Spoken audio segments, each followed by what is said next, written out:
All right, welcome to Entrepreneurs Unplugged. My name is Brad Bernthal. I'm the director of the Entrepreneurship Initiative here at Silicon Flatirons, and this is our kickoff event for 2019. Delighted to have Yoav and Justin here. Before we get going, a couple preliminaries. First, in terms of who is in the room, if you are, hey, long friend, how are you, Sept? Sept's in the room is who's in the room. Love Sept. In terms of who is in the room, so first of all, if you are not faculty, staff, or student here at CU from the community, identify yourselves. Right on, we got some family members. Awesome, okay. If you're from CU engineering, holy cow. Geeks are representing and business school, right on, and law school. Other? Hey, what's the other? Welcome. Awesome. Okay, so we often talk about collapsing the campus. Really interesting congregation here. Should be a fun discussion. In fact, I know it's going to be a fun discussion.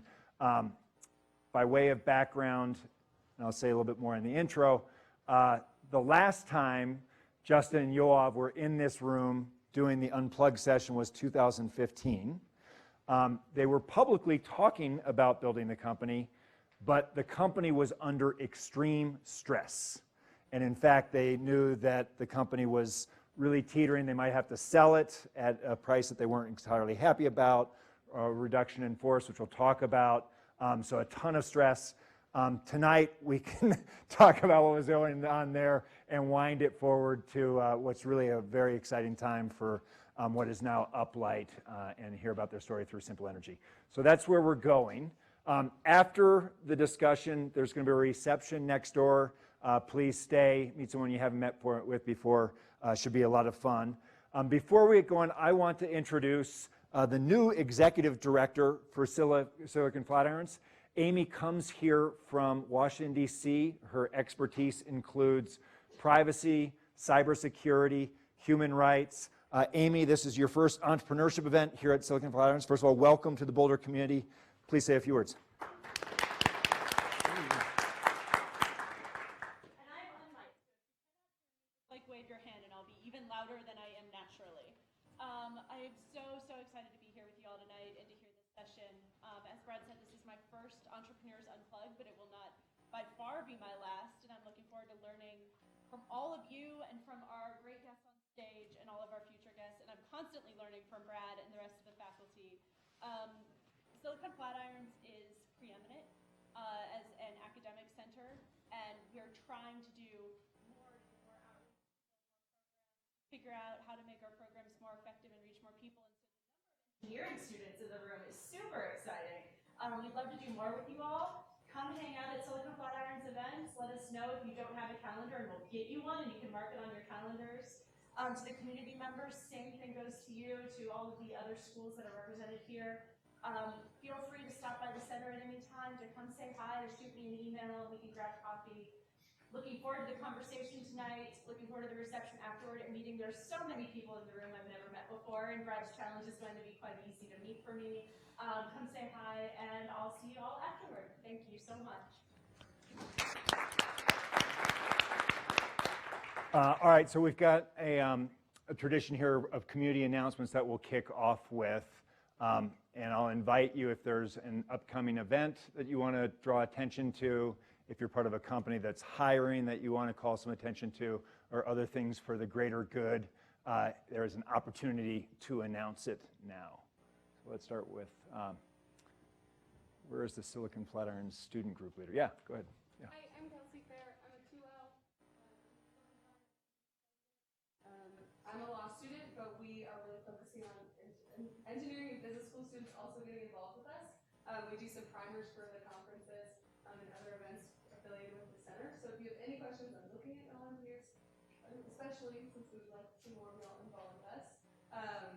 Let me know. I'll be hanging around afterwards if I miss you. Just I'll listen to you email. Sarah, ask Sarah. She has an email. Thanks. Kelsey? Yeah. John. Hey, Brad, thanks. I'm Jonathan Rodine. I have MPW Strategies, a fundraising consulting firm.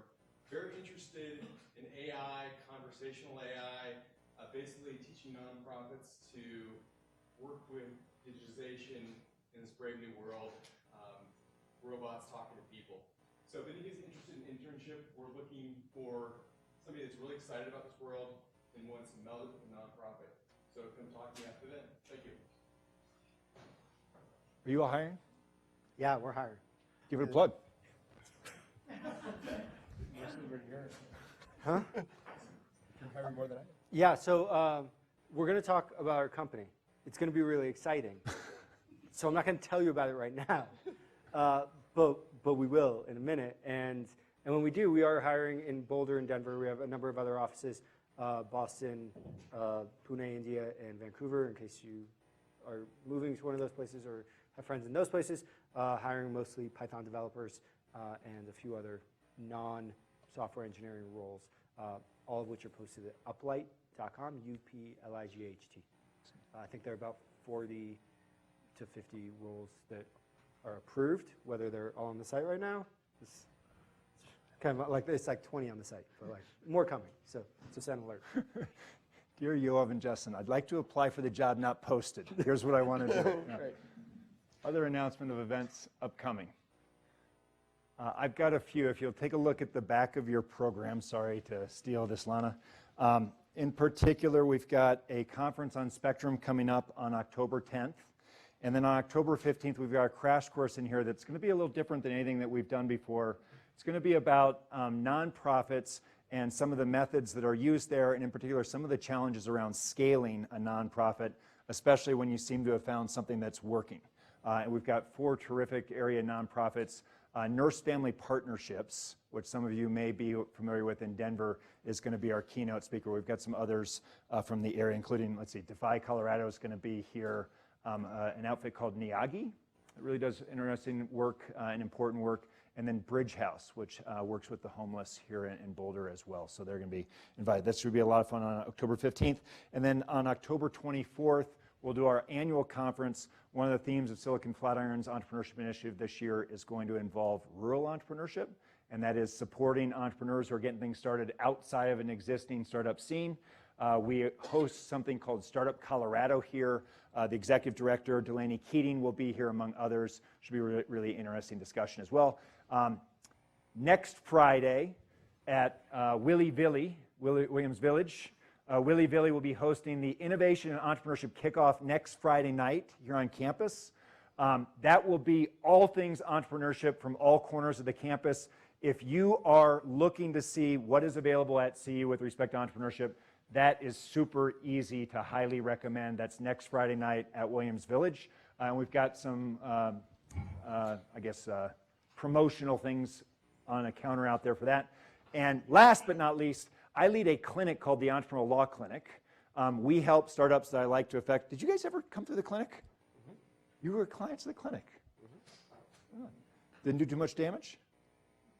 It was like, I think Cooley charged us $18,000 to clean it up.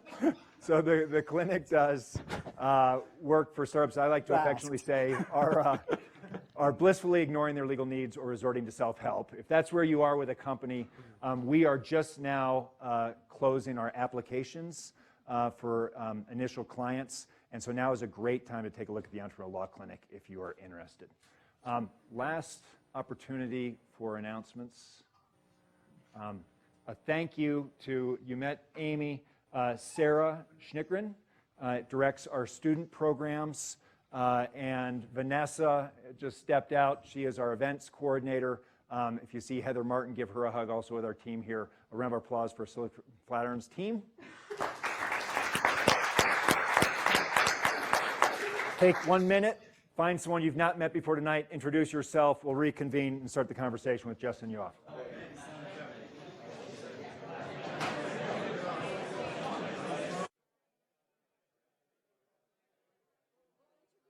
Hi. Lori Segall. Lori, Brett.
Okay.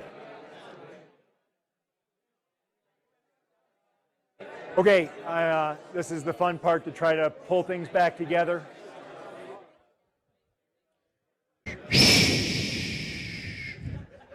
All right, good problem to have in terms of trying to disrupt conversations. You can continue them at the reception afterwards. Delighted to have Yoav and Justin here. They're the founders of a company called Simple Energy. As you'll hear in terms of their origin story, they were best friends at Duke in college. We're thinking about starting a company, so this is literally something that was hatched while they were at the university. Wind it forward to today, and they're no longer Simple Energy. They merged with Tendril and have rolled up, I believe, at least 4 other companies as well at this point, and they are Uplight. And so we'll take the journey from origins to current, and we'll reserve the last 20 minutes or so by 20 till 7. We'll open up for audience Q&A and go from there, and then we'll wind up by 7. So that is where we are going. In terms of getting things going, how did you guys meet at Duke? We were having this debate on the way over here of whether we were actually the first people. We came to an met. agreement. Just stick to the agreement, dude. Okay, yeah. So Yoav was the first person that I met at Duke. We did a pre-orientation backpacking trip for 2 weeks. And so that was where we met. We spent 2 weeks in the woods and started talking about starting a company then. And as you can imagine, as 2 18-year-old boys in the woods for 2 weeks, we had really beneficial ideas to society. And so thank goodness we didn't actually start any of those, but the idea was sparked. And then freshman year, we both did a social entrepreneurship course at Duke, where we had to then, the course was basically go start something. And we both started separate things, but had always been kind of working together on those. And then it took us a while to finally get around to this, but took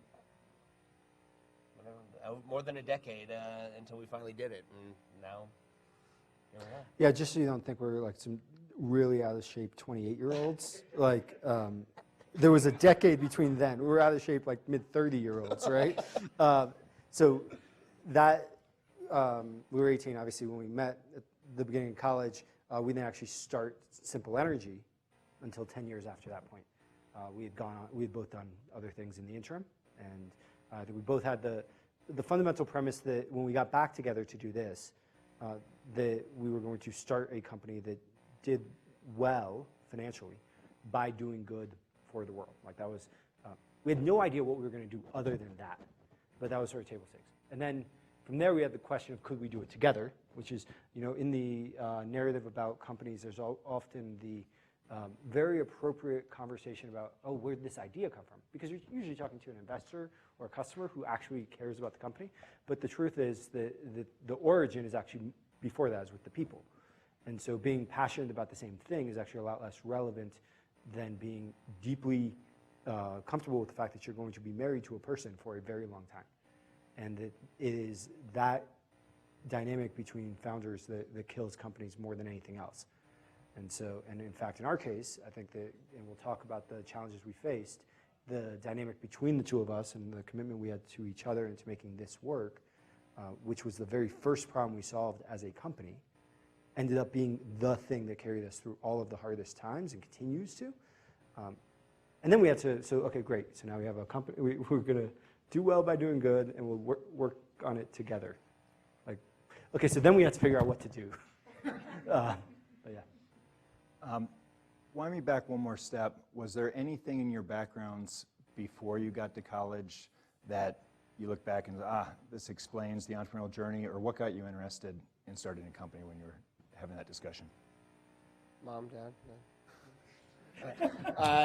So I mean, I think certainly for I think both of us, we've always kind of eschewed the status quo and not wanted to follow the rules and go build things. We were both veritably unemployable, kind of. Yeah, right. Nobody else would give us a job, so we had to go do it.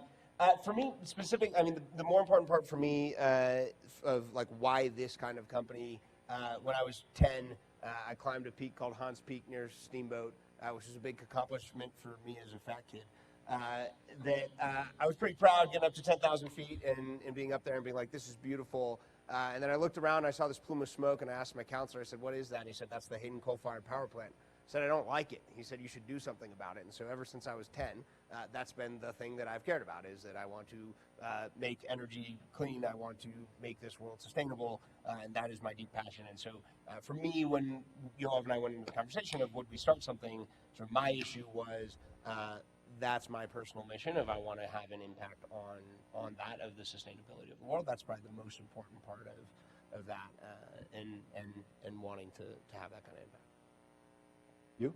I was born to do this. And not necessarily this company, but the first company I started was Brothers Distributors with me and my brother. And we were selling baseball cards. I was 7 years old, he was 9. We had a founder conflict. I still think he owes me like $40. But the bigger thing was actually a labor dispute, not with our labor, but the professional baseball strike of, I think, 1990 or 1991 ended up torpedoing the business and killing our market. And so, registered with the state of California, still probably a dormant entity there. And ever since then, I've just been building things. And I always knew that I'd spend my life building teams, working on projects, whether that was a nonprofit or a movement or a company. It didn't really matter. That was going to be what I'd spend my life doing. My favorite card is my 1983 Cal Ripken rookie. Yours? So, again, I was in it for the co-founder. I really liked my older brother. I wasn't that into baseball cards. He was super into baseball cards. 1961 Roger Maris. Yeah, he's into baseball cards? Doing Roger Maris. Yeah. Wow. To your house. Reflect a little bit about running a for-profit technology company with this deep sense of mission that this is what I wanted to do since I was 10. This is what I was built for in terms of solving a problem involving energy in the world. In broad terms, what's been satisfying about that, and what have been some of the frustrations as you're doing that in a for-profit company? So, can I jump in on that? So, when I was a kid, we had a family friend who became like a mentor, father figure, grandfather figure, right? Older guy who we all talked about the impact we wanted to have. We wanted to change the world, wanted to do these great things, and he was an incredibly successful businessman. And he said, you can do all those things, and you can try to do that. You can try to go into politics. You can try to start a nonprofit, but I've got to go back on the phone with Colin Powell because he's been blowing me up all day. And he had this incredible network of, Al Gore would come to California and stay at his house, even when he was vice president. And it was like the access this guy had, and the way he was able to. At one point, he got a diplomat approved. Like the administration was holding up the ambassador to Saudi Arabia, and he was friends with the guy and got it approved. And he was like, you know how long it would take you to do that? He's like, so go build a company. And he had built shopping malls and dams, and he was like, if you go that path, you can do that. And so, and he was telling me this while I was in high school and while I was in college, and he was like, that's the way to get impact. And it changed for me because there was someone I met in college who ended up being my first boss out of school who said, you don't have to do that. That it is possible to create a company where the purpose of the company is, in fact, completely aligned with making a profit. And that doing those things will actually prove that guy right in a way, which is for-profit business, has access to capital, has access to debt, has access to markets, can grow at exponential scales in a way that nonprofits, politics, and big enterprise, like the kind of other big sectors, academia, can't. It can just grow at that scale and speed. But if you aim it in the right way, and you build it with the right intention, and that company, their business was in the insurance of child-serving nonprofits. So they built a substantial business. He since sold it and exited. It was one of the first B Corps and public benefit corporations. But they made money by keeping kids alive. So that's a pretty good mission. But they made a lot of money doing it. And they proved that actually there was this great flywheel where they were able to make money and kids were alive, and then that made them more money. And it was like, and it decreased the cost of the insurance. And like, it was just, and he's like, look, there aren't a lot of those, but they're more than you'd think.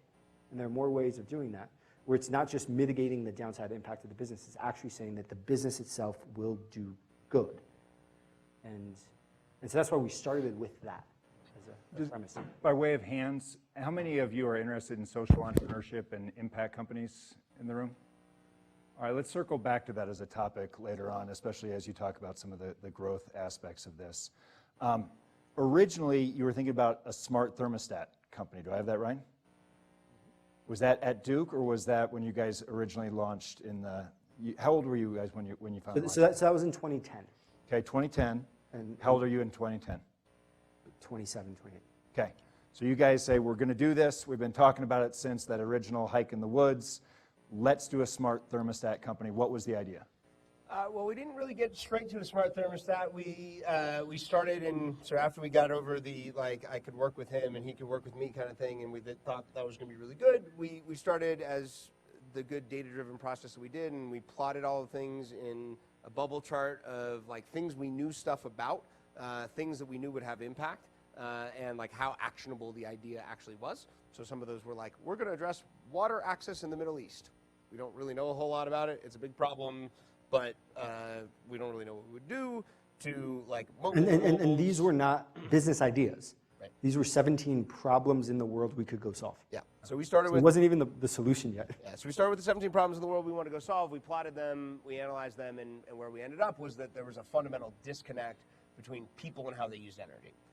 So the work that I was doing immediately before this was in the development of renewable energy, and part of what got me to doing this was that the interconnect queue in the Midwest, it was going to take till 2137 to build out all the wind farms that were ready to be built now based on transmission, right? And so the view that we both had was that people needed to be a part of the solution, that there was a fundamental disconnect between people and how they used energy. A friend of ours at the time was doing a big survey where if you asked people where does energy come from, the number one answer was the wall. Right? Technically accurate? Technically accurate, but a gross misunderstanding of what it actually takes to go do that. And so we wanted to go solve that problem. And so where we came to was the belief that if you solve the disconnect between people and how they use energy, and that software was the way to do that. Right? So those were sort of the starting places. This is pre-Nest, right? So the thing that we thought we were going to go do was build a smart thermostat, because you could get a cheap Wi-Fi thermostat made in China, and that our hardware innovation was going to be that the faceplate could be painted, so it would literally blend into the wall, because the idea was that you don't need to have a thing on the wall. It would be controlled by software and on your phone. And quickly what we found as we started to talk to utilities and regulators and others who might consume that, and they said, that's not our problem. We don't need you to figure out a $15 thermostat. We have this $500 one that we then have to go pay door-to-door salespeople $50 to just get a customer to take this $500 thing for free. And so pretty quickly, we got out of the smart thermostat business and, excuse my French, into the give a shit business. Define give a shit. So interestingly, it's not actually getting people to care about saving energy. It's getting people to act as if they cared about saving energy. Because at the same time, there was lots of data that said over half of people would materially change how they use energy if they thought it would have an environmental impact or change their bill. And we're like, well, of course it does. Right? But you know, that same 50% of people would, like, go on a diet if they thought it would help them lose weight. We're like, yeah, of course it will. It's just, like, we all think these things, we just don't actually do them.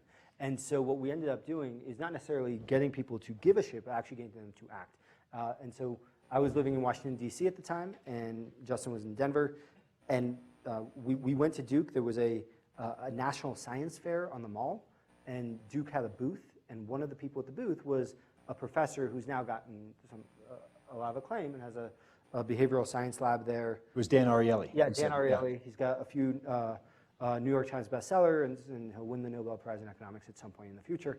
And he's wonderful. And I went and hunted him down, and he was immediately gracious and generous and fun. And we became fast friends, and he agreed to help us with this thing, to figure out how to actually design a program that would motivate people to save energy. And he knew, he's way overqualified to help us figure that out, because there was a body of research on how to do this. He just happened to be really good at it. And so he helped us design our first program later, after we'd moved to Boulder. But we can get to that. But his thing was, you don't actually need to get anyone to care. It's much more important to get people to act. And actually, by acting, you'll eventually change how they think about themselves. There's like self-actualization in there. Right? If you're the kind of person who installs LED light bulbs, you're more likely to think of yourself as an energy-efficient person, which will then become a flywheel. But he's like, that doesn't matter. The most important thing to do is just get them to do the thing. Because then it doesn't matter. So Dan Ariely is well known in the world of behavioral economics and behavioral psychology. Was this your first mentor as you guys look back on the company? No. So I mean, Tony Brown, who's a professor at Duke, so Yoav was ready to start the company. I was kind of in the, hey, I'm working on this renewables thing. It's pretty good. Not sure if I really want to go start a company right now. Justin had just gotten married. He had a very easy job, and he was making a lot of money. And so it was my job to figure out how to get him to keep one of those three things. She's still here. So I mean, and this is the course that I referenced that we took freshman year. We were back for our reunion, and did you guys plan this? No, maybe. Okay, I never asked him that. So Tony and Yoav cornered me. Tony was our professor, cornered me, and they were just like, "Is entrepreneurship going to be a hobby, and it's just a thing that you kind of think about as like an idea, or is it going to be a vocation? Are you actually going to go do this?" And so yeah, then like a month later, not even a month, I think 3 weeks later, Yoav and I were sitting at his dining room table in DC on the process that we just talked about. So Tony definitely was the spark to help get some of that going, and has been a mentor for 18 years. You guys then run into Brad Feld and David Cohen. Yep. Some of you may be familiar with, they wrote a book together called Do More Faster. This was something out of the Techstars universe, early days. They're out shucking the book. How'd you guys meet them on the book tour? So I was in DC, and a friend of mine we were starting the company and had no idea what we were doing, so I started going to startup events, stuff frankly not unlike this, and just meeting people in the startup community in DC, which is a much less welcoming and inclusive community for entrepreneurs. And in doing that, someone was like, oh, there's these two guys who are like epic VCs, they're going to be here, and you need to go meet them.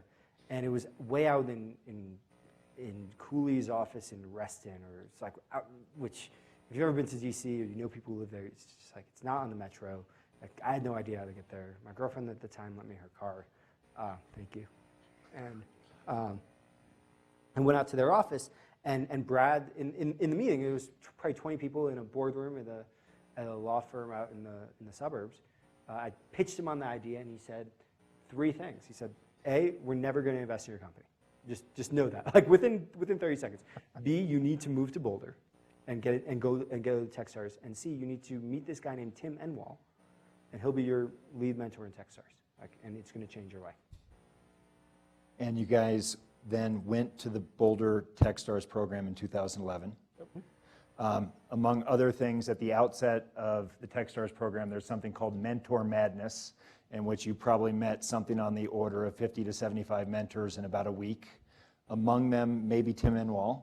Talk about the relationship with Tim as you're getting going with Techstars. Yeah, so Tim was actually, so Brad was great. He actually connected us with Tim beforehand. So knowing the mentor going in, and Tim was sort of an on-again, off-again mentor, and he said he would only do it if he was, if there was a company he was excited about. So actually having Tim tell Techstars, hey, I'm kind of excited about this company, I think helped us get in. Tim, if you don't know him, ended up, so Tim was the founder of a company called Tendril. He later left that company and became the CEO of a company called Revolve. The layer sold to Nest, and then he's now the CEO of a company called Misty Robotics. And incredible serial entrepreneur here in town, and he was our lead mentor on Demo Day. So on Demo Day came out and introduced us, and then was one of our first investors as a result of that as well. What changes did you make to the company during the Accelerator or because of Techstars as an Accelerator program? The biggest one was, so we sell to utilities. They are our customers. They white label our software to deliver to their customers, our end users. And at the time, it was these are big enterprises. How are we going to get to them? This is really hard. We're going to try to go through partners, and we're going to find big companies who can get us there. And one of the first things that Tim did, I think the first week of Techstars, we went and got a drink, and he was like, "You're doing this all wrong." We're like, "What do you mean?" He's like, "You will never get there if you go through partners. You have to make the sale yourself." And one of the best parts about Techstars is that the first month is all about customer development. And customer development is a wonderful thing that you should always do. It was especially great for us because it was like, hey, you can go talk to them about your idea, get feedback, and you're not trying to sell them anything. You're genuinely not trying to sell. You're just like, here's the thing I'm trying to go do. What value does this have? What doesn't it have? What would need to be true for this to be successful? And so we set the goal then of 50 utility executive conversations in the next month. We had a conference coming up in New Orleans. I love beignets. I was told by him that I could not get beignets if I didn't hit the number of customer conversations. We created a little board that we kept on the wall at Techstars. And every conversation I had, then I got to put a sticker on the wall. And if I had enough stickers on the wall, then we could get beignets. And getting to utility executives, and let alone getting on their calendar within 30 days, is near impossible. And I can trace back many of our biggest customers that we now do 7 or 8 figures of revenue with to people that I had to get on the phone in those 30 days, talk to them about what we're doing, then bring them into the tent about what this would be. I genuinely don't think that we would be here if we didn't do that, and we wouldn't have done that, certainly not at that pace, had Tim not given us a big, swift kick in the ass in the first week. So I want to, we were talking about this before, this conversation before we got here, and one of the things we were like, oh man, there are a couple things we wish someone had told us. So when we get to those points in this conversation, whoever's not saying it should just call it out. And there's an important lesson here, which is you will spend your time and you will behave like kind of like electricity or lightning, right? You'll go down the easiest path, and it'll feel good, and you'll feel like you had traction. And for us, that was partners, because it turns out that any company in our space would take our phone call, would assign a partnership manager to it, start talking to us because we had interesting ideas. We were smart people, right? We had some connections, but they're not going to actually move your business. Similarly, a lot of the data that you track in a business, and frankly in life, is going to be the easy to track or easy to observe or easy to do data. But in fact, there's actually something that's really hard. There's the much more material thing, right? It's harder to track, or it's harder to accomplish that thing, but that's actually the thing that does it. And there's a temptation to get fooled by either the vanity metric or by the thing that feels easy, and that gives you the immediate positive feedback to the partner who says, yeah, your idea is brilliant, or like, here's where you can go with this, or whatever. Like, does not actually get the path. And then the last piece, the lesson here is there's nothing more important than your customer. And in all of these scenarios, we didn't own the customer. Because it wasn't like that partner was going to pay us. We were relying on that partner to introduce us to that customer. And if you actually think about it now, it's crazy town. Like, why would they do that? Why would they introduce us to their customer in a way that could be potentially competitive to them or erode their margin in some way? Can we pause for a second? How many of you used Simple Energy's software, either familiar with the product or white labeled through the utility? Let's baseline that in terms of what someone uses this. We've got a few folks, but explain what you guys did. So I'm going to guess that so potentially because it's a student audience, it may be lower. However, even in a generalized audience, the better question to ask is, how many of you have ever had a positive experience with your utility? So shockingly, that number keeps going up, but almost all of those hands are ours. So if you've had a positive experience with your utility anywhere in the United States, typically that positive experience that we hear about is, oh, I never really liked my utility, I've never thought about them, but then one day I got an email from them, and it said I can get $100 off a Nest thermostat. And I was like, wow, this company's never done anything for me, but I hit a button, and not only did I not need to fill out a form, it was just like Amazon. I clicked on it, and then boom, I got a $100 discount. I don't really know how it happened, but I've got this thermostat on my wall, and it lights up every time I come into the room. That's cool. Or I got a report from my utility, and it shows me how I'm doing compared to my neighbors. That's interesting and neat. I didn't know they had that, and they're actually like on my side. So what Simple Energy did, and what now a piece of what Uplight does, are those experiences of delivering value to end customers, getting them to act on energy-saving behaviors, all in the name of their utility. So if you've had an experience like either of those with your utility, we made it happen. But I'm not offended at all that you don't know us, but that's not the point. Right? In fact, the entire business is making the utility have a better relationship with its customer. So we sort of have to be Cyrano in that. And so you guys come out of Techstars, and you have now the hard information, hard-earned information that was rewarded by beignets of actually talking to the utilities that are going to be the customers. You've got the idea, you've got some momentum from Techstars, you guys raised a seed round, if I recall, and then it didn't exactly hockey stick right away. In fact, you guys had a lot of trouble raising VC money. Talk about the first year or two after Techstars. Yeah, so in some ways we actually had a worse version of that, which is we had a lot of false positives. We had a handful of customers that, in part, at that time was the ARA grants as part of the stimulus, and so we had utilities who had money that was coming from the federal government that we were able to get them to spend a lot of it with us. Right, which makes you feel like we got to a few $1 million in revenue. You think you've got product market fit, like this thing is working. Only then what we found was that once that money went away, they actually didn't care about it enough that they'd still keep paying for it. So we got some initial programs. We were building on that. So we raised a seed round of about $750K coming out of Techstars. We raised a little bit more money. Then a year later, year and a half later, then we closed January, 13. And then, we sort of built enough to then we were able to raise a venture round in January of 2014, which was about $6 million, which was the last time we ended up. Which was a lot at the time. Yeah, back then, not so big nowadays, but felt very big then. And so, we had built what we thought was a business that was really ready for scale. And we raised that money on the basis of we had a thing that we could go pour gasoline on a fire that was burning. And then that was what we set out to go do with that.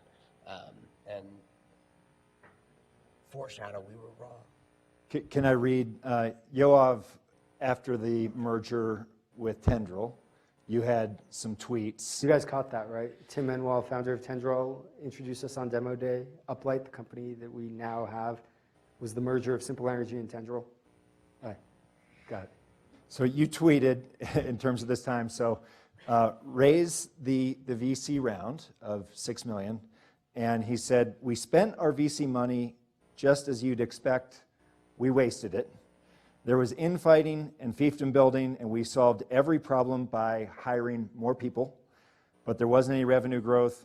Within 16 months, we were days from being cash out. Can you expand a little bit on that, especially the notion of solving problems by hiring people? Yeah, it's terrible. Don't do that. What was the problem that you had, and what was the solution? So any number of problems that you have in a company, the answer, we didn't have any fiscal discipline. And we believed that we would continue to scale revenue because we had a couple customers who were paying and were writing us 7-figure checks for software. And we thought, well, okay, that's going to keep happening. But it turns out that we were just, in hindsight, we were just winning on the edges of someone else's market. In many markets, in most markets, the vast majority of the profits go to what they call the category king. So in the cell phone operating system market, Apple doesn't have the most smartphones, but they do have 80% of smartphone profits. So the earnings from the smartphones, not the revenue, but the earnings underlying, because they're able to sell at a higher price and a lower product. There was a company like that in our space who was the winner in the market, and we were winning at the edges of their market. So we had a couple positive. And it's even more exacerbated in an enterprise market where you have a procurement process that benefits the incumbent, that benefits the category king because they're able to just leverage the scale that they have, the lead that they have, the financing that they had. At the time, they had 30 to 50 customers. They had raised $65 million, and that they were winning. By the time we got to 2015, in fact, at the end of that, where we were out of money, which was actually the last time we were here, it was just about then, they had gone public and were doing well in excess of $150 million a year in revenue. So we were kind of picking up their scraps in the few places where they had a weak sales rep or where we had an in with an executive. So that was on the revenue side. And then on the kind of infighting and problem side, anytime anyone came with a fundamental problem in the business, so I can't do this thing, or we need to solve this customer problem in some way, or we need to grow revenue in some way, sort of every idea was a good one, and almost every idea was an expensive one. And so, in fact, actually, so can we get to the riff? And so I should say, we commented when we got here, the last time we were here was March 30th of 2015. And that talk's actually recorded. This one's not, so we can be honest with you. Because when we think back to it, I don't know how honest we were with ourselves when we were giving that talk. Which is because we were, and I say that because we actually, at that point, knew that we were about to be out of money. I don't know that we really had internalized it. It was around that time, right before, right after, that company actually made an offer that was less than the total amount of money we had raised, including debt. And the way that, for the law school students here, you know this, but everyone else, go talk to them about this. This is how you get screwed in fundraising. As you raise capital, every new round of capital gets paid out before the first round, before the prior rounds. So we raised money, a seed round of $145,000, then a second seed round of $750,000, then like an A of $1 million, then $6 million, which means that $2 million was sitting under on our cap table, that's $6 million. Well, if we only sold the company for 5, well, now that $6 million gets 5, which not great for them, but a whole lot better than the 2 who get 0. And that was effectively the offer we had, but there was a kicker to it, which was that particular offer came with really big checks about that size for each of us. So someone literally was offering to bribe us to screw those investors at the bottom of our stack, of our cap table, which is not something we were going to do. But it meant that we then had to completely change the company. We had to lay off 65% of the people, and then we had to reset everything about what we were doing, and odds are that meant returning $0 to everybody. Like that was the most common thing that happens to a company at that point. So the smart answer would have been to say yes to that offer and take that. We did not do that. Were you guys aligned about that decision? 100%. Yeah, we finished the meeting with that company where they made that offer, and I was getting on a plane to Europe. Part of our follies here was that we had a view that one of our investors, big LPs, was a big European utility, that the whole path that was going to get us there was that this one utility was going to sign this massive contract with us, and spent most of a year in Europe. So Yoav and I only had about 5 minutes to talk before my flight took off to Europe after that meeting, and we were already clear that was the answer. The problem was that then at that point we didn't know what we would do. Right? We had raised the money on the premise that Marketplace, what Yoav described, was going to be the product that took us there, but it wasn't there yet. We still believed, genuinely, we believed that it would be a transformational product. And so it was, how do we get more time? We didn't have a whole lot of time.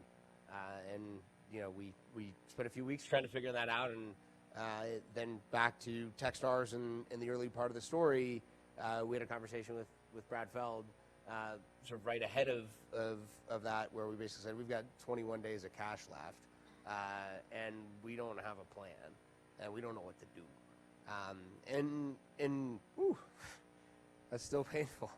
And Brad cleared his calendar that day and said, here's your homework. This weekend, come back. I've cleared my calendar on Monday. And that's the plan that we did. You had to lay off 2/3 of the company? Yep. As you guys look back, what was done the right way there? Walk us through what, really tough time. Yeah, so just to put a fine point on that, when you are in that moment, right, you're like, and to be clear, it's it's harder on them. You're talking about a person who did every single thing we asked them to do. And maybe there are distinctions, maybe there are some people who, whatever, but like by and large, every single person in that room who ended up leaving that day without a job was doing exactly what we'd asked them to do and following our direction. And then they lost their job because of us. And we had to then let them go. And that's a really shitty thing. Right? It was objectively our fault. Like, we were the ones who pursued this strategy in Europe. We were the ones who did not say no to that investor when he said, oh yeah, make sure to staff up in Europe preemptively for this customer. We were the ones who said yes to an executive who was like, you know, I'm only taking this job if I can have these 3 hires. So now you have 4 people who aren't doing anything.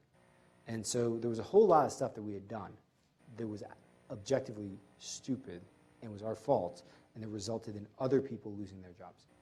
And so we didn't want to go back there. So in this thing with Brad, Brad actually said, the first thing Brad said is, just so you know, you have both debt and equity, which means under Delaware law, you have very specific obligations, and your typical obligations in this moment of insolvency are actually turned.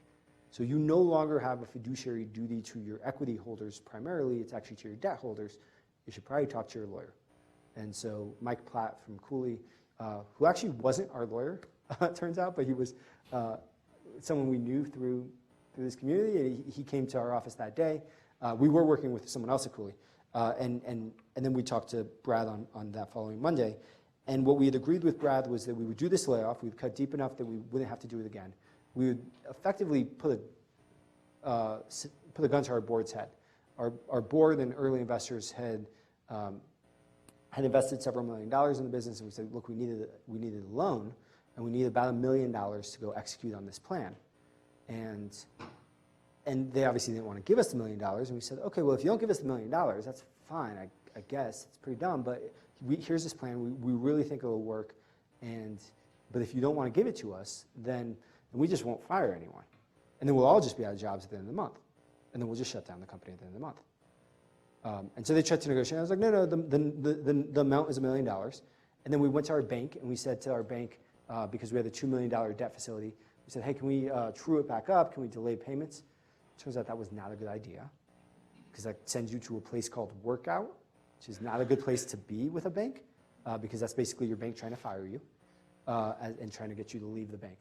So we had thought that we could do something there, but we couldn't. But the investors did come through. They gave us $1 million, and as a result, on May 18th of 2015, we did this RIF. And at that point, we did a number of things. We focused on basically 3 things. The first one was goals. And in that first year, we basically only had a goal of cash. And it was just get cash in the door. And we had a whiteboard, and I think actually in that Twitter stream, I've got an end-of-year photo of the whiteboard, but there's a line at the bottom, which is the amount of cash we had brought in the door in terms of revenue. At that point, there was another line that was where we had to be by the end of the year to have a holiday party, and not because it was going to be a fancy holiday party, but because we'd all have jobs, so we'd have a holiday party to go to, and then and every check was represented by Post-it notes, right, as the cash came in, and I think we'd had a big disconnect maybe between cash and GAAP. So we were tracking and reporting on GAAP, right? So, but not necessarily on cash, which means that there was this moment of time where we knew our cash was dipping low, and we had, and this was part of the plan we came back to Brad with, was look, cash receipts are going to be really low for the next 3 to 4 months, but we have known payments that customers are on the hook to pay us, millions of dollars just later in the summer. And that happened. Those customers were legally contracted to do it. It's just the payment schedule was such that it would come in that. So the first thing was focusing on goals, but primarily in that first year was cash. The second thing was values. And that's maybe sounds weird, especially in the context of cash being so important. But we had, we had spent all this money. We were very full of what we were doing. So we had these giant posters of our values on the walls. And we tore them off because we looked at them and we said, those are not actually us. Right? They were close, but they didn't actually represent us. And we wrote down, we wrote like 8 pages on our values, and we only had 4 of them. And someone might have looked at the posters and been like, oh, I see the connection, sure, but Like they were spot on, and they were things like high performance happy. Like we were not a work-life balance place. We're a place where people get a lot of value out of their work. And ownership, where you actually have a high degree of give a shit about the end outcomes, not the inputs, not the outputs, but the outcomes of your work. One team, right? Because we didn't believe in infighting anymore. We didn't want anyone who's building a silo or a fiefdom for themselves.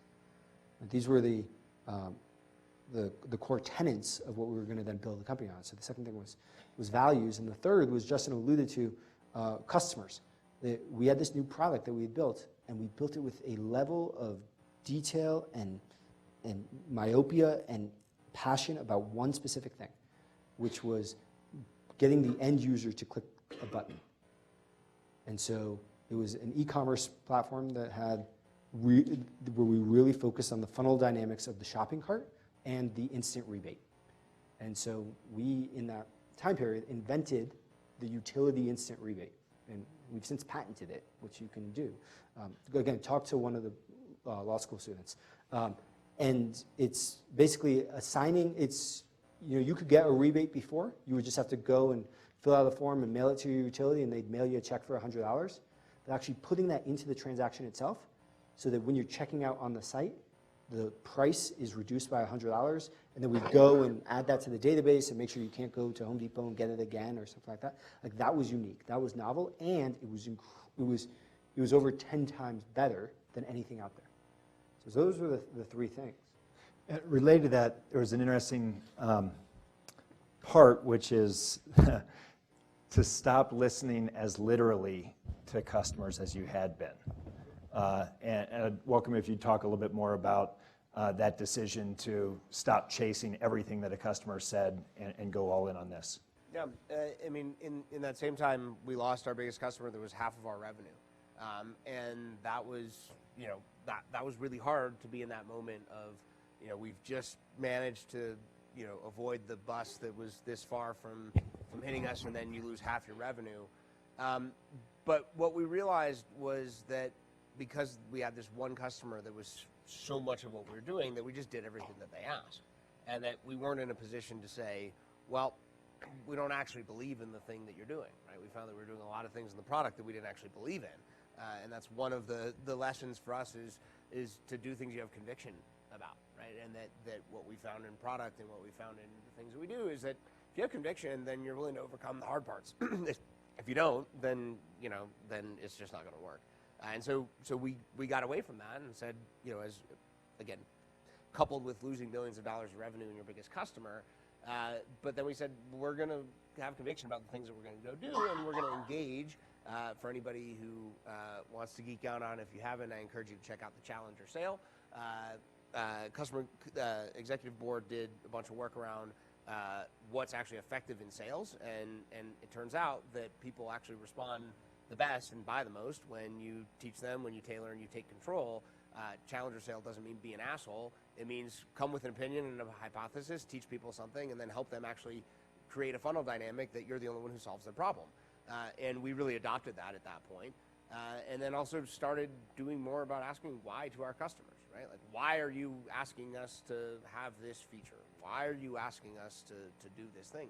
Oh, you have some other set of problems that you're trying to solve. Oh, your commission told you that you need to go do this thing, and you're regulated to do it, and you don't know how to do it. Now, all of a sudden, we started finding all sorts of other things that we were able to build onto the product, that we could add on an enrollment center, that we could build out an advisor for electric vehicles, that we could build out a way to get people into solar. And that all came from not listening to the customer saying, I want you to do this thing, but from asking why, and then coming to an opinion, doing research with users, testing things, designing for behavioral science, and actually, again, having conviction and being in the place where we're going to say, here's the data about why this thing works well, and here's what we're going to do to help you actually solve the problem, rather than just you asked us for a red button that says enroll. The numbers go up and to the right pretty fast. Yoav, in your tweet, you said we went 4 million revenue to 12 million revenue, 24 to 45 million, and that's over the course of 3 years? Oh, it sounds like 4 years, but yeah. 4 years? Yeah. All right, so you go from 4 to 45 million over the course of 4 years. Talk about the decision then at this point as to whether to sell a chunk of the company? Yeah, so we had that great growth, right? Which is we focused on the value, we focused on building out an experience for customers. And another thing, by the way, that we stopped listening to is we stopped listening to our investors. I remember sitting there with the CEO of our primary competitor, and he knew exactly what we were going to do. He's like, it sounds like you're building a marketplace. He's like, yeah. He's like, yeah, we just went public. We can't like add an e-commerce part of our business. That'd be crazy. We're a SaaS company.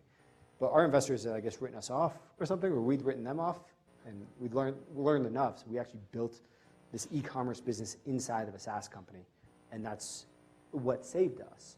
What created the positive results for our customers. It's what created the free cash flow. It's what created the growth.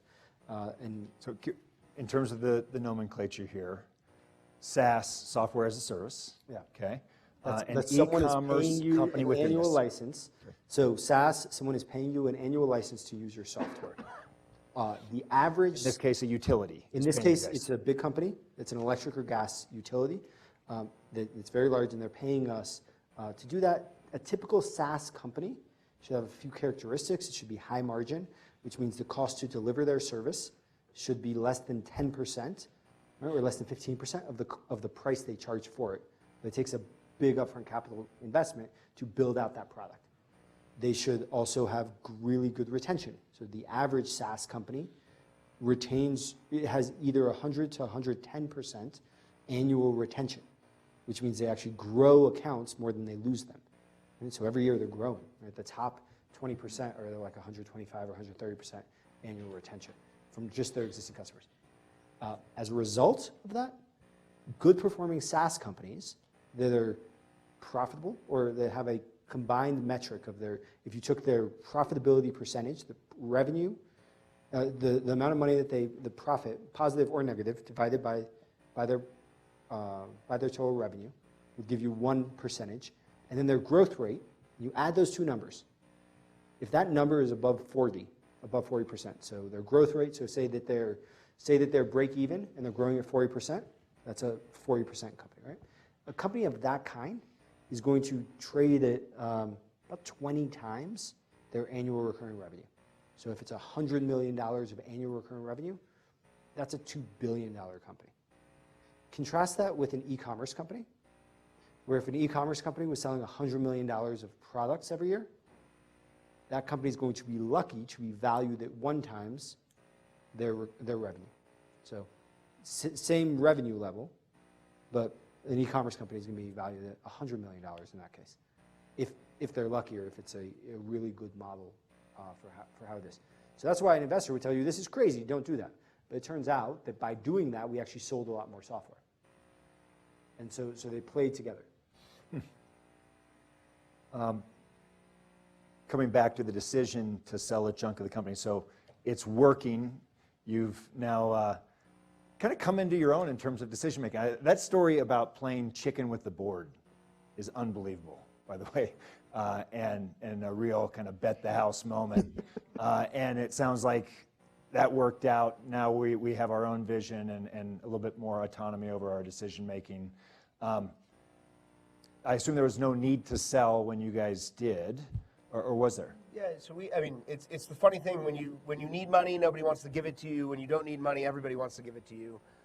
So in 2017, we had just closed a debt facility that basically gave us the cash that we needed to execute on the growth plan. Yoav was supposed to go to a conference in Vail that he was going to bail on, but then the investment banker that had arranged it was like, I've got all these meetings for you. It's in Vail. Just come up here for a couple days. Thankfully, he did. It sort of set off a whole course of action.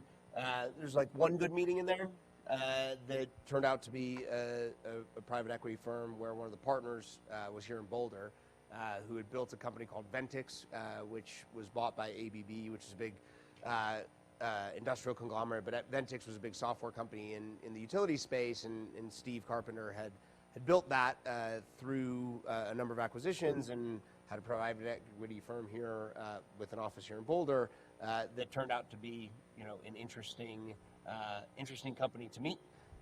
And it sort of set off a whole process where, we ended up having multiple offers to acquire or invest in the company, which, again, great position to be in where you don't need money, you don't need to do it, that you have a really good alternative, which is do nothing with any of those folks, because then you can drive much more leverage in the process.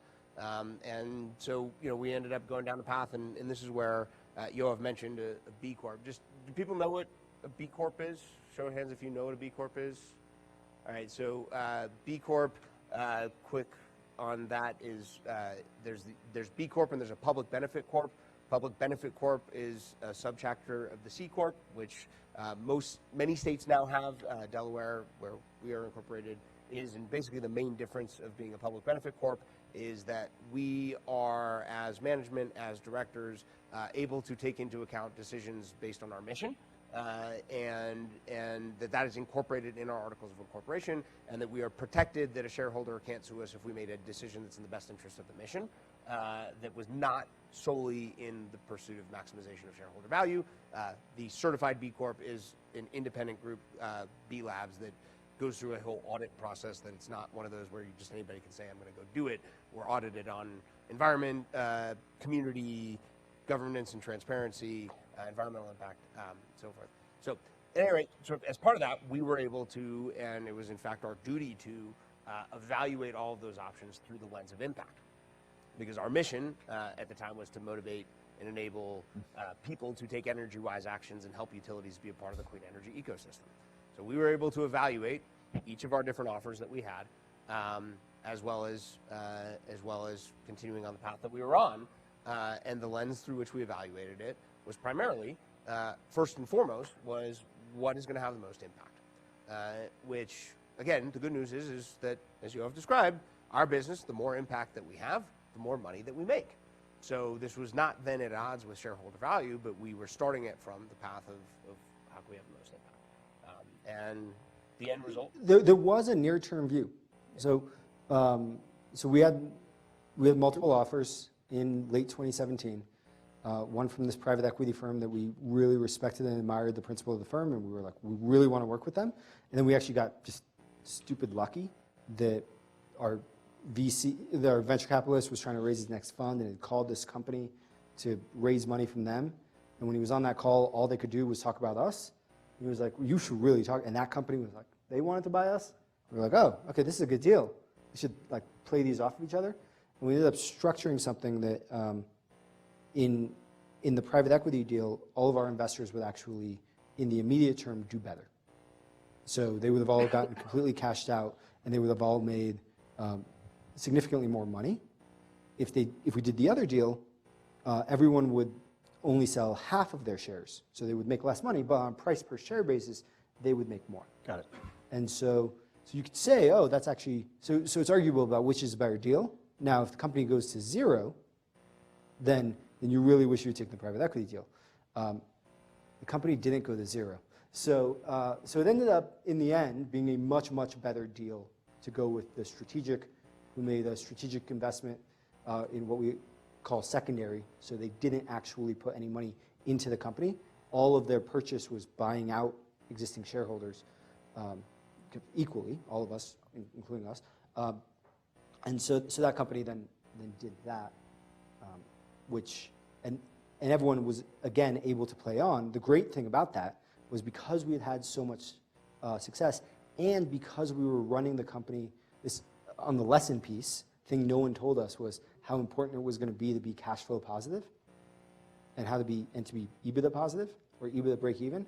So we were finally at that place, which means that the money people got back in that transaction actually ended up being a multiple of what everyone had invested, but everyone was still able to keep half their shares in the company. And so everyone was able to play on.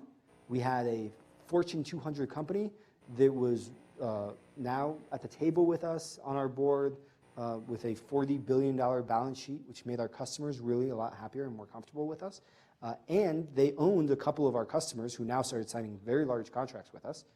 And they would go around talking about us in a lot of places. So that was all really kind of great on the surface of it. And they mostly, as much as I complained about it, they still mostly stayed out of our way in hindsight. And that lasted about 9 months. Let's bring it current in terms of the merger, and then we'll open up for questions. There's some things that we'll circle back to. but just to set up this next step. So they make the decision So to that sell. private equity company didn't stop. They bought Tendril. And then, on the day they announced Tendril, they announced their purchase of Tendril. The CEO of Tendril and I, who are friends all the way back to the beginning of the story at Techstars, he and I were having breakfast and talking about, okay, could this be the day we actually pull the companies together? Now, the problem is we have two very large investors at this point who won't play well, but that was a whole other chapter. But we got them to play well together, and then in the process of bringing these two companies together, which has been written about elsewhere, we also bought kind of 4 companies along the way. So that the Tendril announcement with Rubicon was in November, December of 18, so a little less than a year ago, and then we announced we got FTC clearance of our merger in late June. Closed it on July 1st and announced it to the public on July 15th, and are now Uplight, which is the combination of these 6 companies, and it's public excess of $100 million of revenue, over 110 million households that we cover, with the leading platform to get customers to take energy-wise actions for residential and commercial and industrial customers, and with a mission of obviously growing substantial value for our shareholders, but also for abating, what's the 100 million metric tons of carbon in the next 5 years, helping customers reduce their bills by $10 billion and making sure that the economic benefit of that extends to all, regardless of socioeconomic class and where people live, and to 3 to 5x the company in the process.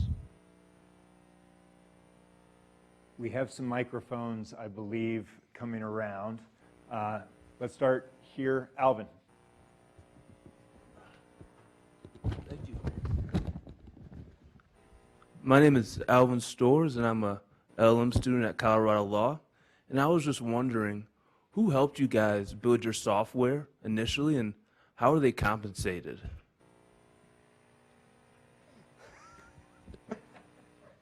Marcia just named him. Just yelled out a name, and I was like, so we hired software developers in the early days. I think we actually met one at an event like this, and worked with him. We gave him early days.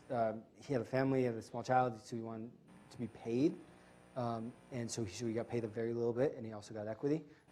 He has since been paid a whole lot more. He was with us for, like, our very first developer, for example, was with us for about 9 months, and I think had a 7-figure outcome as a result. Yeah. Thanks. My name is Matt Brockmeyer. I'm a attorney in Denver. So first, thanks for your candor, because I think a lot of these stories that you hear about successful companies, they skip the parts that you tended to focus on, which were some of the disappointments and the setbacks, including the layoffs, which I could tell you guys took very hard. So maybe it would help to think about you created the jobs in the first place. So those people had jobs because of your hard work. But anyway, what's the most annoying thing your lawyers do? Send us big bills. The most annoying thing that our lawyers do?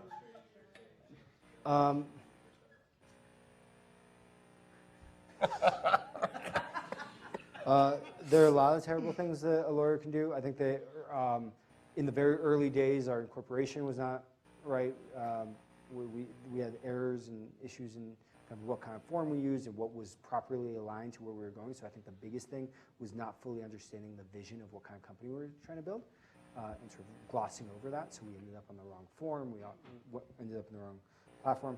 Later on, I think that they would stress risks or without having clarity about the likelihood or severity of that risk. And so we ended up building out systems and processes that ended up not being necessary, and so you paid for those.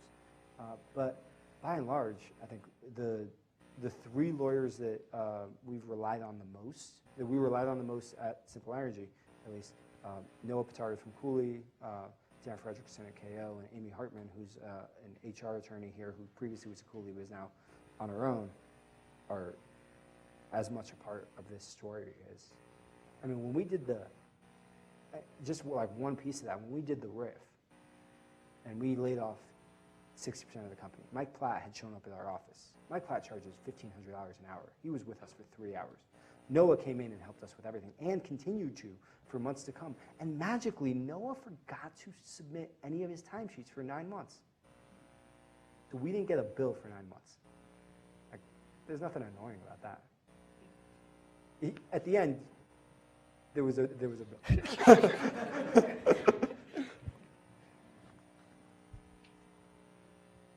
Other questions? Let's come up here. We'll go here first and then there.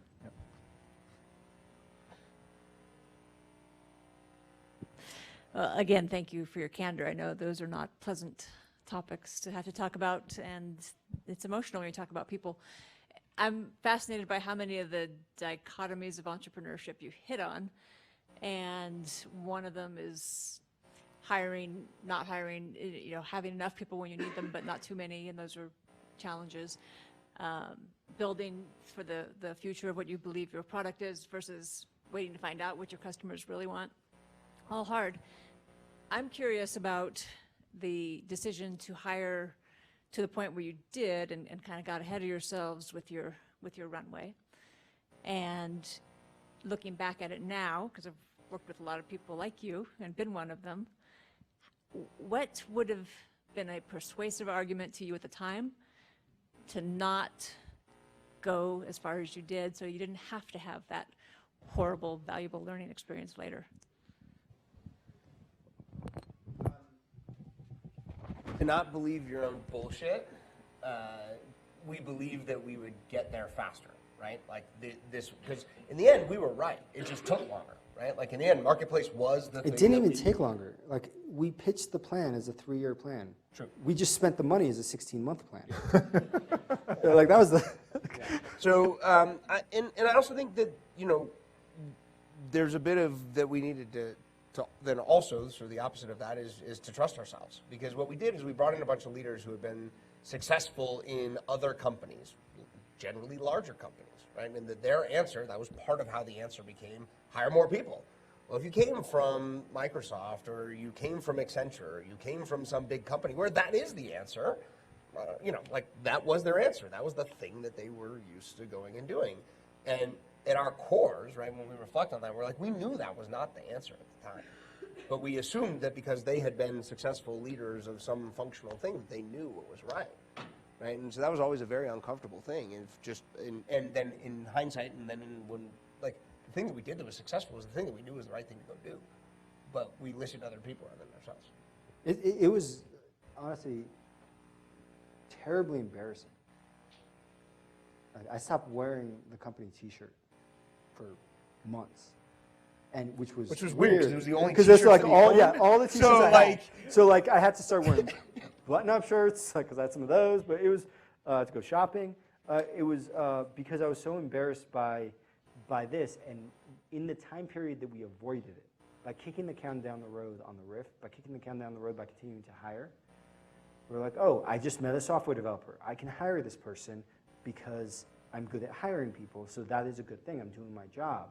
And my company's getting bigger. If you go back and watch the video, we'll talk about probably, I haven't watched or listened to it in a long time.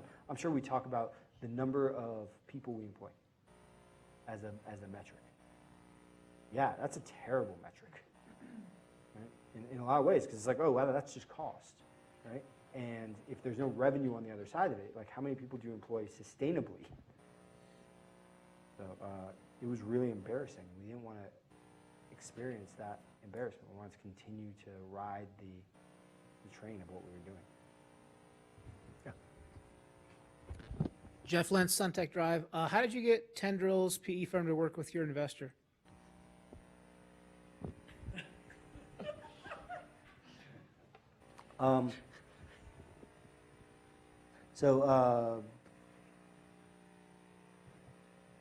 So the investor is a company called AES, and they had and have a thesis that the energy market is rapidly changing. Did they have a controlling stake in Simple Energy? It was they had to agree to this transaction, the SEC filings are very clear that it was a non-controlling interest. Okay. it But was they had about protective half. provisions They or had a sufficient lot of control. yes. So they had a veto. Yes, and we both did, actually. So neither they nor we could do this unless we mutually agreed. Okay. And for them, this, I mean, just to tell you about like the scope of this, they went from having this incredibly important position in the company, being about just about 50% owner of the company, having control on the board, they could fire me. They went from that to being a minority investor behind the private equity firm. And not only did they agree to doing that and to stepping back, they paid $53 million for the privilege of doing it. So it's like, how did you get them from that? Because they funded the whole thing. And it was because, to their credit, when actually pushed on it, they're values-oriented people just like us.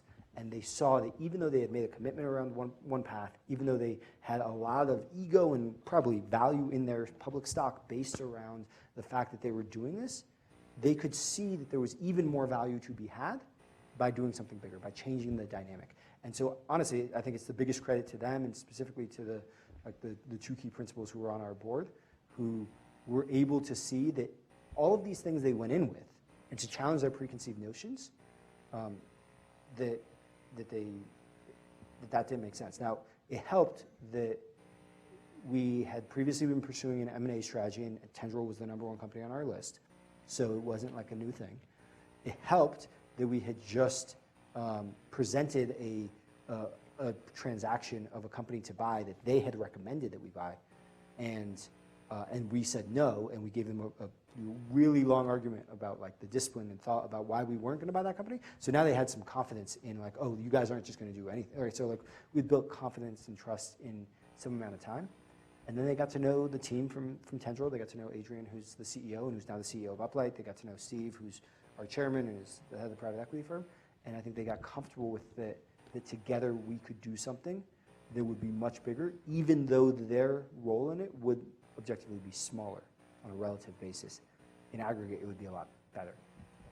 And the flip side being true for the private equity firm too, that they did a lot of things that were unnatural for them, and it came back to, and I genuinely believe that everybody saw the value in the impact of what we could go do on that scale of having 110 million homes and businesses, of the 23 products that we have and all of the solutions that we could go build, that having $100 million of over $100 million of revenue, that was just a thing in a moment in time now that was just, you couldn't pass up. So you're willing to give on things that seemed sacred before when you believe that you can do something bigger. Yeah, take one more question. My name is Matt LeFay. Thanks so much. I've really enjoyed these anecdotes and the overall story. My question is about the early days of your experience at Techstars. It seems like such a compelling picture of how these ideas started flowing. And I'd be interested in your thoughts. Like now, it seems like there are more accelerators taking shape and some that are more focused on climate and energy. Like, how do you see accelerators fitting into this overall vision of addressing climate change through innovative for-profit ventures? So I think sort of two parts. There's a little bit of our experience, and then what does that mean for impact? I mean, I say often, if anybody ever asks me about Techstars, it's like we wouldn't be around, we wouldn't have done what we do. I genuinely don't believe were it not for Techstars and the way in which we embraced that experience. Sort of, as you can see, pivotal moments all along the way of we managed to avoid running into a wall and dying because of one of our mentors from Techstars. We now merged with a company that was started by one of our mentors from Techstars. Like there's a lot to this story that sort of has threads that tie back there. I think Techstars talks about. But there's a big. Just let's be clear though. There is a huge difference between Techstars and almost every other accelerator, probably including some of the Techstars accelerators. So just to be clear about that, right? Like. Yeah. So I'm saying specifically Techstars as opposed to accelerators in general. I think that in that case, it's definitely been a rocket ship for us and a foundation to drive that. And I think the ones that are really good, and I think there are a handful of them. I think there are a lot of them that I don't know, but I don't see them producing the same kinds of outcomes. I think like the outcomes are in, like the data is telling there. I think that there's certainly a dearth of capital and a dearth of innovation in the areas that are needed most if we're going to go solve the climate problem, right? That we need massive adoption. We need it now. We don't have yet the way that we get to, and some of this is not the things that accelerators, frankly, are well suited to go do. Some of the biggest gaps that we have are the hard problems of how do you go from, people know how to operate a grid at 80% renewables. Nobody's ever done 100% renewables. There's some, if you ask some of the best climate scientists in the world, it's too late to solve the problem if we're going to just build renewables. Like, we have to figure out how do we cost effectively pull carbon out of the air. We're already seeing the impacts of it, right? And so there's some massive gaps on things that are much harder in the technical sciences and in grid operations that I would posit that accelerators aren't well situated to go do. That said, it's an all of the above, right? So the more companies that can be more successful, like we spend a lot of our time trying to, I disagree. I think it's right. Won't be the first time we've disagreed. Yeah, to the extent that Stat Oil or which has a Techstars accelerator, I think they now have some other name, but the Norwegian or oil company, state oil company has a Techstars accelerator. Nice, okay, but and there are a couple other energy-related accelerators. Nature Conservancy has one down here, right? Another Techstars one, and those are great in theory. However, if that is what they do, there is absolutely in the accelerator space the risk that it's innovation theater, and that we were in another accelerator later on, and I know a number of the utilities that were backing that. That was the only thing they were doing. Yeah. And they got a lot of good press out of it, and they made a big noise, and they invested a lot of money to build big stages and tell all their employees about how innovative they were, or what new technologies they were, and then they went back to just burning coal and not investing in anything on the consumer side or on the other side of the meter, and not doing anything about a clean energy future. And the fact that they had done that accelerator actually gave them cover because they've engaged in innovation theater. It sort of protected them. And so I think that would be there's a whole lot more that needs to happen, and that a lot of these companies need to get going with than just energy accelerators. Final question before we move over to the reception. You guys started Simple Energy about 28-ish. And so the period of time in which you've been first-time entrepreneurs going through the story that you talked about, in parallel or really intertwined with that, Lana and Marcia are here. You guys have started families. We've been friendly acquaintances over that time. I've had a chance to kind of know something that you guys are not just in 24/7 in the company. As you reflect on crafting a life as an entrepreneur while you're building a personal life, what are some of the things that stand out to you about that experience that you'd share with someone who might be thinking about doing this? I think alignment is critical, and we are deeply, not just thankful, but owe to our two spouses, and our kids, who I don't know if they knew what they were getting into, but they, the level of partnership. Both I also knew Marcia, Justin's wife, at Duke, and Lana's the most brilliant person I've ever met.